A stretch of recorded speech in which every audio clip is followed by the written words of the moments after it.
I never expected that a work conference and a freak weather event would change my life, but that's exactly what happened. Sometimes the most meticulously planned moments of our lives are just placeholders, waiting to be swept away by something completely random, something utterly transformative. Let me take you back to the beginning, to a hotel lobby that felt like the center of a very loud, very beige universe. My name is Miles.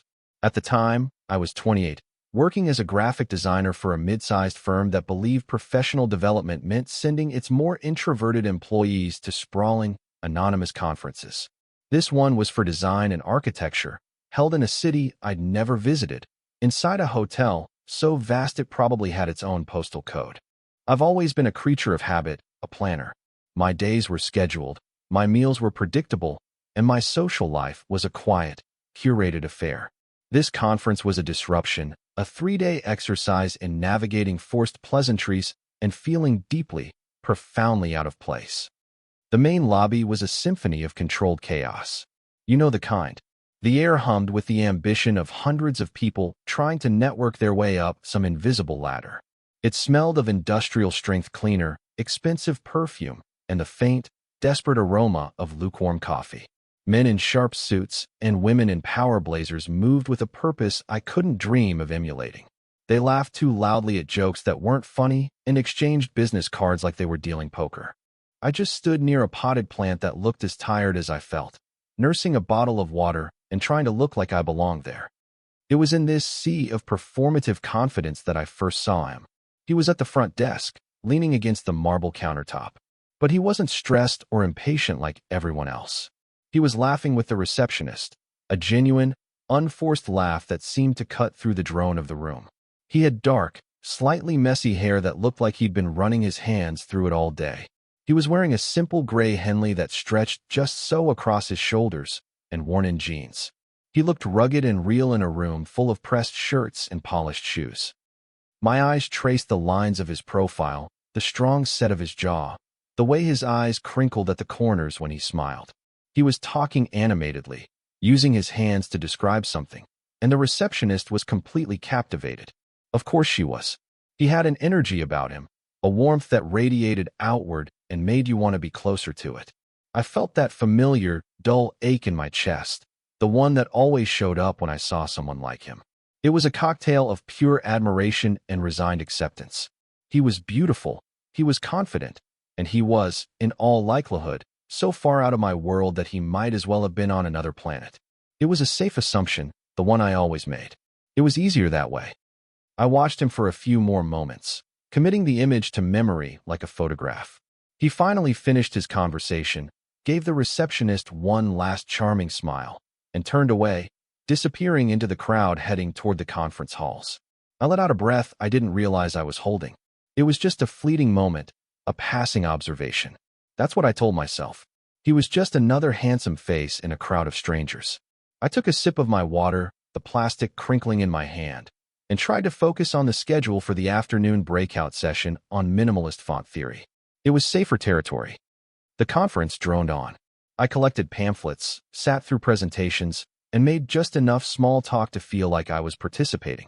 By the end of the second day, I was exhausted and ready for the sweet relief of my flight home the next afternoon. My routine was calling to me. My quiet apartment, my own bed, the familiar comfort of a life where I didn't have to pretend to be more outgoing than I was. That night, the weather forecast on the local news channel in my hotel room mentioned a storm system moving in, but the meteorologist seemed unconcerned. A little rain, some wind. Nothing to worry about. Life, however, rarely consults the meteorologist. The next day, the sky began to curdle. What started as a slate gray morning deepened into a bruised, angry purple by noon. The wind picked up, rattling the massive windows of the conference hall. People started checking their phones, murmurs rippling through the crowd. My flight was scheduled for 4 o'clock. By 2, the first alerts started pinging. Flights delayed. By 2:30, they were canceled. All of them. The storm that was supposed to be a minor inconvenience had stalled and intensified, transforming into a meteorological behemoth that was now parked directly over the city. Panic, polite and corporate at first, began to spread. The conference was officially over, but no one could leave. The roads leading out of the city were already starting to flood. The hotel, which had been emptying out, was suddenly the only sanctuary. A wave of well-dressed refugees descended upon the front desk, a frantic tide of people trying to secure a room for the night. I had foolishly already checked out, leaving my luggage with the bellhop to enjoy one last, quiet lunch before heading to the airport. Now, I was homeless in a luxury hotel, and I joined the desperate queue, my heart sinking with every person who walked away from the desk, shaking their head in defeat. The line was long and slow. The receptionists were frazzled, their professional smiles strained to the breaking point. When I finally reached the counter, I tried to explain my situation. "I checked out of room 814 this morning," I said, trying to keep my voice steady. "I was wondering if by any chance it's still available." The woman typed furiously, her expression grim. "I'm sorry, sir. We are completely, 100% booked. Everything is gone." My stomach dropped. The lobby was already filling with people resigning themselves to a night spent on uncomfortable modernist sofas. That was going to be me. "There has to be something," a voice said, appearing beside me. "A suite, a broom closet? Anything." I turned. It was him, the man from the day before.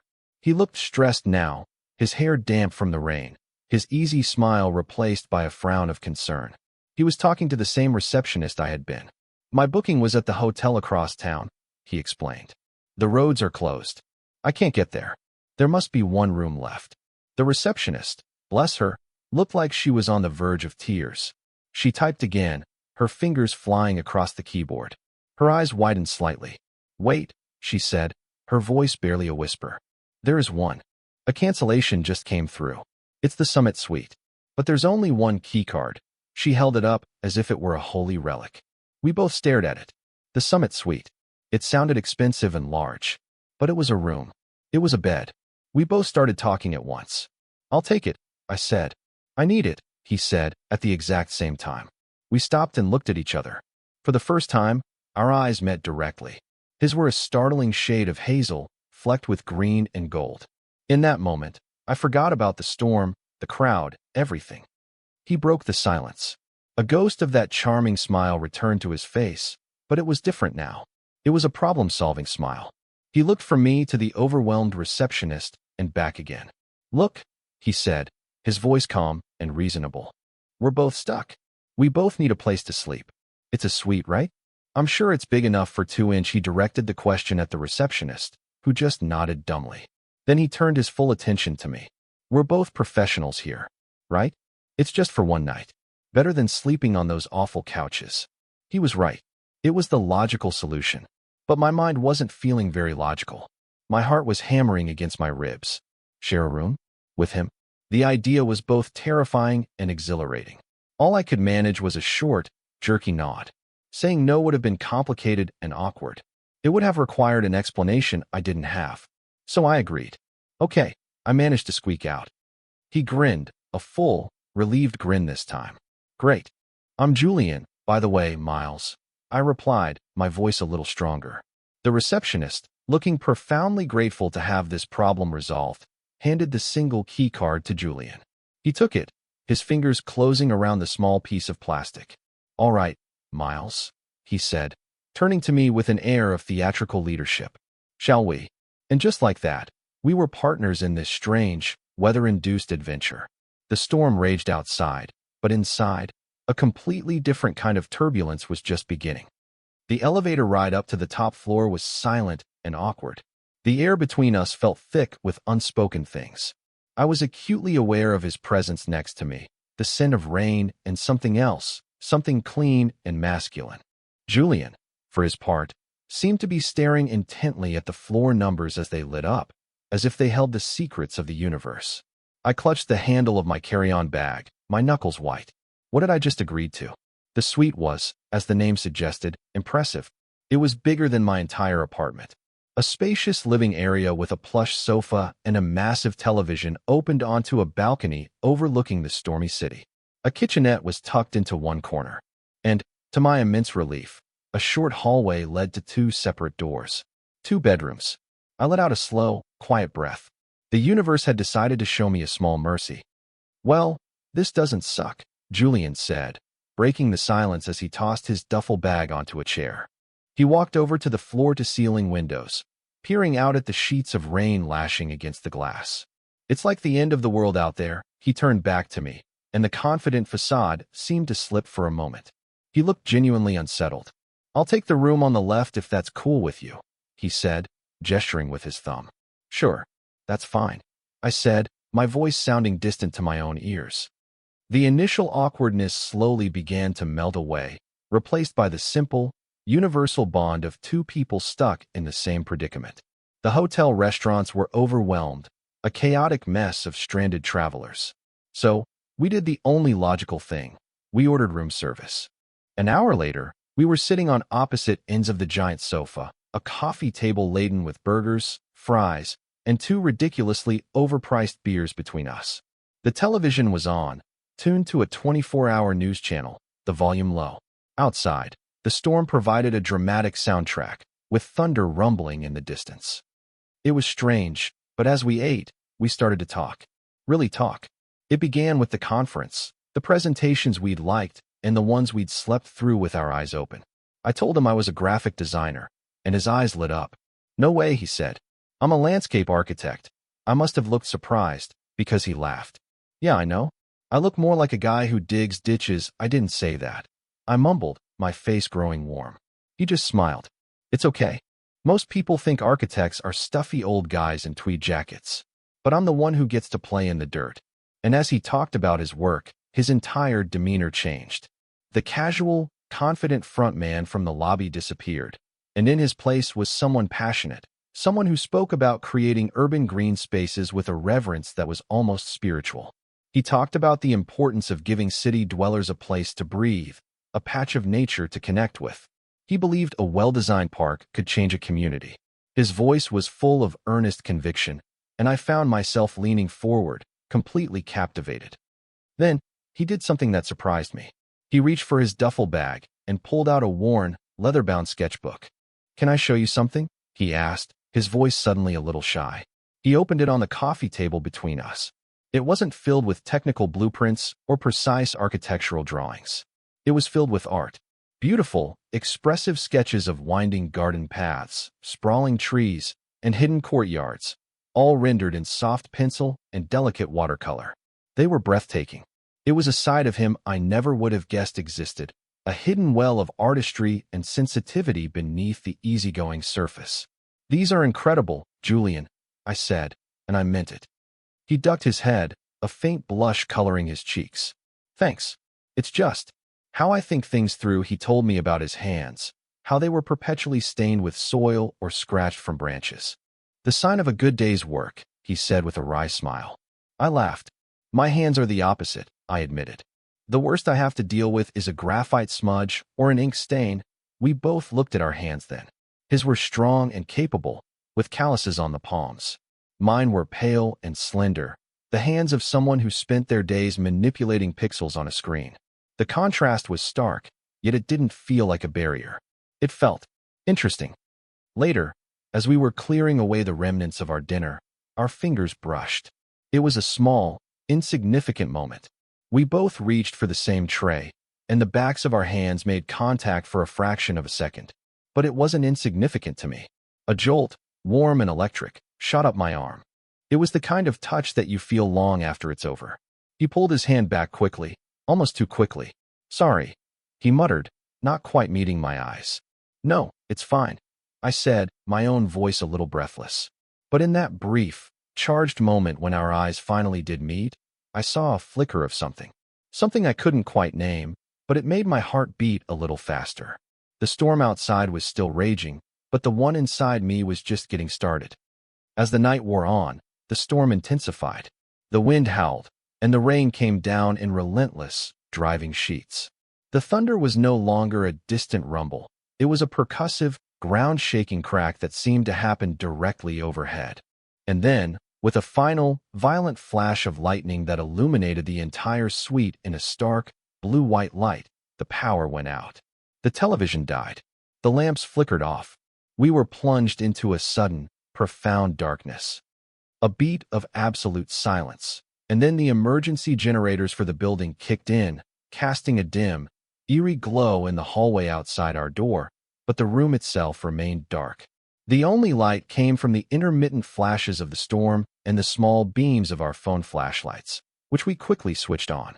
The sudden quiet was more unnerving than the noise had been. "Well," Julian said, his voice sounding tight in the darkness. "This just keeps getting better." I could hear the forced casualness in his tone, but underneath it, there was a tremor of genuine anxiety. His earlier confession about hating to fly came back to me. Maybe it wasn't just flying. I remembered how he'd looked when he first came into the suite, how unsettled he seemed by the view of the storm. "Are you okay?" I asked softly, my flashlight beam dancing across the ceiling.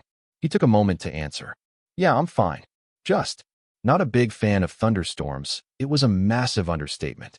In the flickering light of my phone, I could see he was shivering, though the room wasn't cold. He was trying to hide it, trying to maintain that cool, collected exterior, but the storm was stripping it away, layer by layer. Acting on an impulse I didn't fully comprehend, I said, "Let's just talk. It'll be a distraction." We ended up on the huge sofa, sitting a careful foot apart, our phone flashlights making circles on the floor like nervous spotlights. To my surprise, he agreed, and he started to talk. He told me about growing up in a small town in the Midwest, about a childhood incident involving a tornado drill that had terrified him and left him with a lasting phobia of severe weather. The story came out in fits and starts, a confession whispered in the dark. The confident landscape architect was gone, replaced by a vulnerable man sharing a deep-seated fear. His shivering became more pronounced with each clap of thunder. He wrapped his arms around himself, trying to make himself smaller. I felt a powerful, protective urge wash over me. It was an instinct, pure and simple. "Hang on," I said, standing up. I navigated my way into my dark bedroom, fumbled around for the thick, plush blanket folded at the end of the bed, and brought it back out to the living room. Without asking, without even thinking, I sat down next to him again, a little closer this time, and draped the heavy blanket over both our shoulders. The effect was immediate.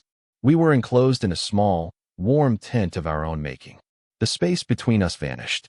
I could feel the warmth of his body next to mine, the solidness of his shoulder against my own. The air was charged with a new kind of intimacy, one born of shared vulnerability and quiet comfort. We sat like that in silence for a long time, listening to the storm. The thunder still crashed outside, but inside our little cocoon, it felt muffled, distant. Then, something happened that made my breath catch in my throat. Slowly, hesitantly, Julian leaned his head against my shoulder. It wasn't a big movement, but it felt monumental. It was a gesture of pure trust, a silent surrender. My entire body went rigid for a second, a jolt of panic and disbelief running through me. I was screaming at myself on the inside, "Don't move. Don't breathe.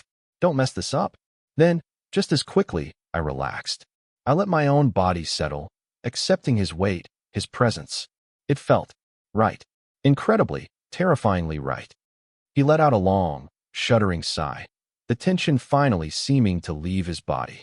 We sat there for what could have been minutes or hours. The world outside the window ceased to exist. There was only the darkness, the sound of the rain, the shared warmth of the blanket, and the steady weight of his head on my shoulder. Eventually, his breathing deepened and evened out. He had fallen asleep. Asleep, right there, leaning against me. I stayed awake, my heart beating a slow, steady rhythm against my ribs. I listened to his soft breathing and the fading storm. In the quiet darkness of that hotel suite, huddled together on a sofa, something had irrevocably shifted between us. I was no longer just a stranger, a temporary roommate. I had become a safe harbor in his storm, and I knew, with a certainty that both thrilled and terrified me, that nothing would ever be the same. The world returned in quiet, gray shades. I woke with a crick in my neck, still on the couch, the blanket pulled around my waist. Sunlight, weak and watery, filtered through the windows. The storm had passed. For a moment, I was disoriented, and then the memory of the night before came rushing back. I looked down. Julian was still there, his head having slipped from my shoulder to my chest in the night. He was fast asleep, his face relaxed and peaceful in a way I hadn't seen it before. My heart did a painful, hopeful flip. I could have stayed there forever. But forever lasted only another few seconds. Julian stirred, his eyes fluttering open. He blinked a few times, a look of confusion on his face as he took in his surroundings. Then he realized where he was, where his head was resting. He shot upright as if he'd been electrocuted. "Oh my God," he stammered, scrambling to the far end of the sofa, his face turning a deep shade of red. "I'm so sorry. I can't believe I did that. I didn't mean to fall asleep on you. I was just," he trailed off, running a hand through his already messy hair, looking anywhere but at me. The easy camaraderie from the night before had evaporated, replaced by a thick, suffocating awkwardness. The intimate bubble we had created in the dark had been shattered by the light of day. "It's fine, Julian.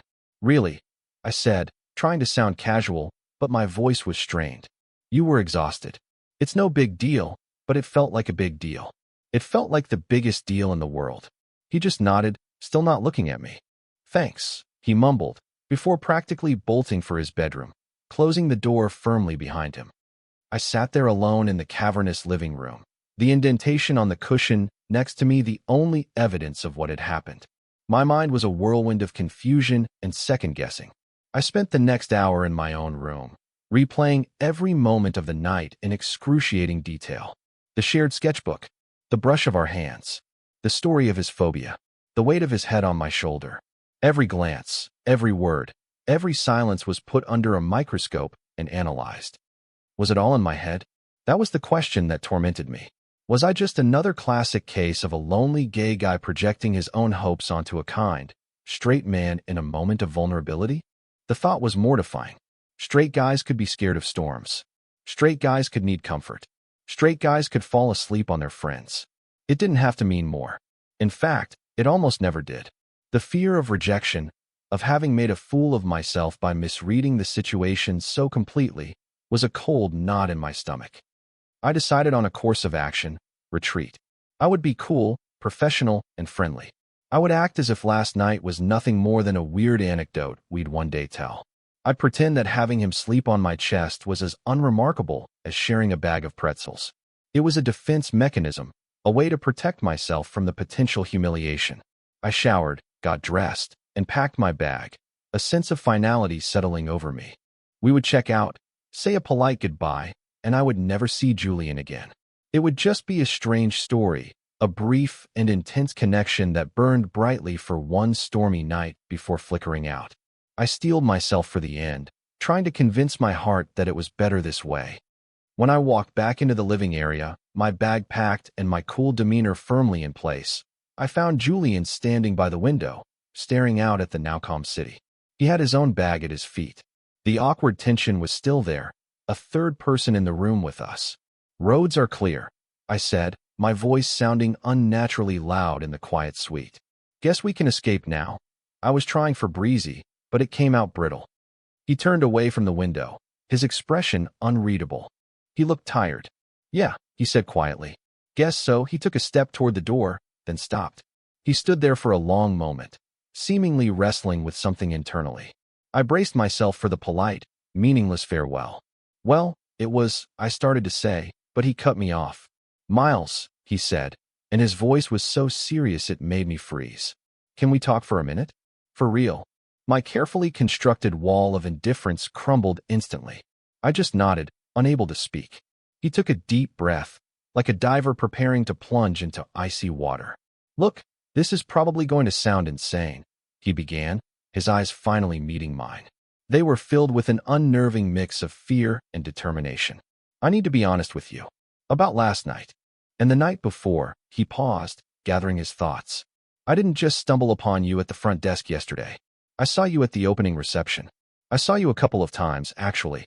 I wanted to come up and talk to you, but I'm not as smooth as I look." I kept losing my nerve. I stared at him, my mind struggling to process his words. He continued, the confession tumbling out of him in a rush. "When I saw you in the queue, looking so defeated, I saw my chance. I told the receptionist my hotel was inaccessible. It wasn't true. I mean, the roads were bad, but I could have gotten a cab. I made it sound worse than it was. When she said there was only one room left, the suite, it felt like the universe was either playing a cruel joke on me or handing me the biggest opportunity of my life. I decided to bet on the opportunity. Every theory I had built, every self-protective assumption I had made, was being systematically dismantled. He wasn't done. And the storm. I do have a phobia. That part was absolutely real. I hate them. But last night, the reason I finally calmed down, the reason I felt safe enough to fall asleep, it wasn't because of the blanket, Miles.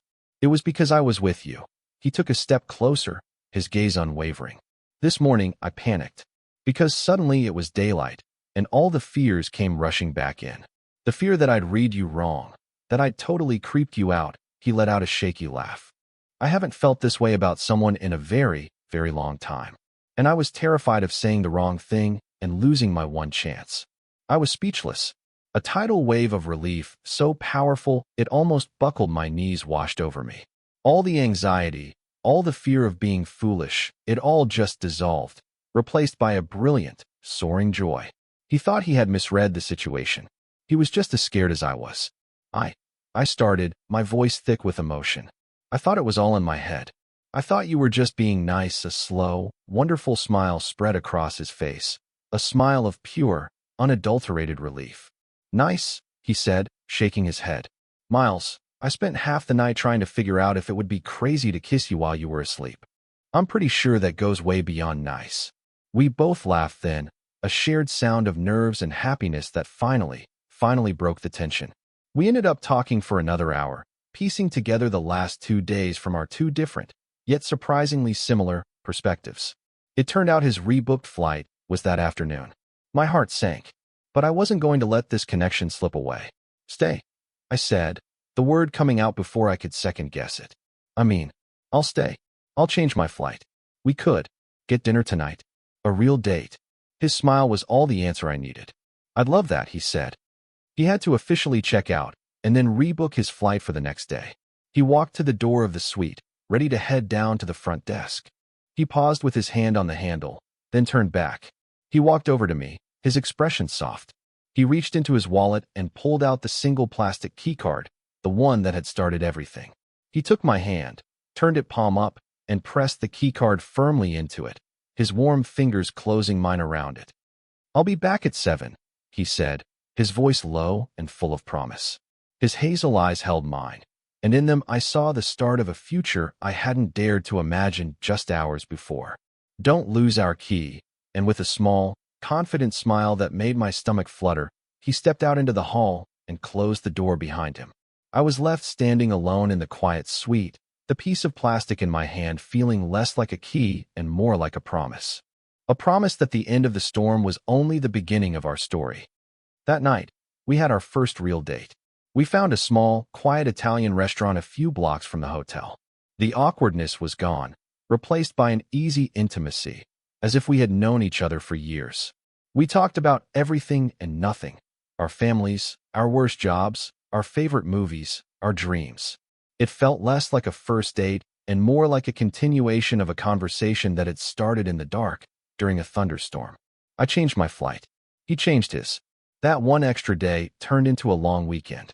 We explored the city, no longer prisoners of a conference, but two people discovering a new world together. The weeks that followed were a blur of text messages and late-night phone calls. He sent me pictures of his job sites, of muddy boots and brilliant sunsets over half-finished parks. I sent him drafts of my design projects, of logos and layouts that suddenly felt more vibrant. The distance between our cities felt both vast and insignificant. We were building a bridge across it, one conversation at a time. A month after the conference, he flew to my city. Seeing him walk through the airport gate, his familiar smile breaking out when he saw me, felt like coming home. A few months later, we were in my apartment. It was a lazy Sunday afternoon, and a gentle rain was tapping against the window panes. It wasn't a violent storm, just a soft, steady rhythm. We were curled up on my couch, his head resting comfortably on my shoulder, a deliberate, tender echo of our first night together. It was a pose that was no longer born of fear, but of love and familiarity. I reached for my wallet, which was on the coffee table, and pulled something from one of the slots. It was the hotel keycard. It was a little worn around the edges now, but still perfectly intact. I held it up for him to see. Souvenir, I said softly, from our first night. Julian looked at the key, then at me, and his eyes were so full of warmth and affection it took my breath away. He leaned in and kissed me, a slow, deep kiss that tasted of contentment and promises kept. "Best storm ever," he whispered against my lips. It's funny how life works, isn't it?